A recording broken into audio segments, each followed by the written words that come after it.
Je suis horrifiée. D'habitude, je décrypte de l'actualité et j'essaye de la rendre digeste pour vous la délivrer, mais j'arrive pas à la digérer. Donc vous avez dû voir tourner ce chiffre, 62 millions, mais la réalité, elle est bien pire. C'est pas 62 millions de visites, c'est 81 millions de visites le mois dernier. Donc ce site, il héberge entre autres des vidéos de femmes violées pendant leur sommeil, et un des pays les plus connectés, c'est la France. On s'était dit qu'avec Gisèle Pelicot, les choses allaient changer. Preuve que non. Tout le monde s'est dit, oh mon Dieu, c'est horrible. Là, c'est l'horreur absolue. Donc avant que des hommes viennent chouiner dans mes commentaires, c'est une enquête extrêmement sérieuse de CNN sur plusieurs mois qui a permis de vous donner ces chiffres. Deux journalistes ont créé des faux comptes masculins pour infiltrer un réseau. Elles se sont infiltrées dans les entrailles d'Internet.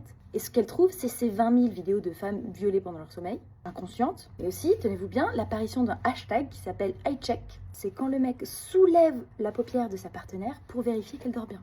Avant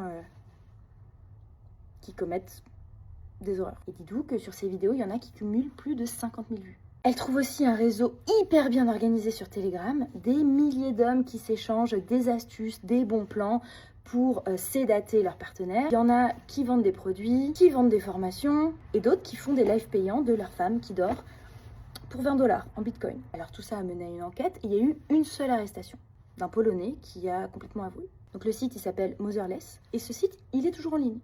Pourquoi? Parce qu'il est enregistré au Luxembourg, qu'il est hébergé aux Pays-Bas, protégé légalement par les lois américaines. Donc légalement, il n'est pas responsable des contenus qui sont uploadés sur la plateforme par les utilisateurs. Voilà, donc je crois que là, on touche au fond. Donc là, il va falloir commencer à aller se faire foutre. Je connais aucune femme qui crée des réseaux et qui s'organise pour faire du mal aux hommes. Donc ceux qui disent pas tous les hommes, pas tous les hommes, bah statistiquement, si, en fait. Et c'est triste à dire et ça nous met en colère. Si vous voulez faire partie de la solution, à défaut de penser que vous faites partie du problème, bah partagez nos vidéos, partagez notre voix, partagez notre combat. On n'en peut plus de pas se sentir en sécurité.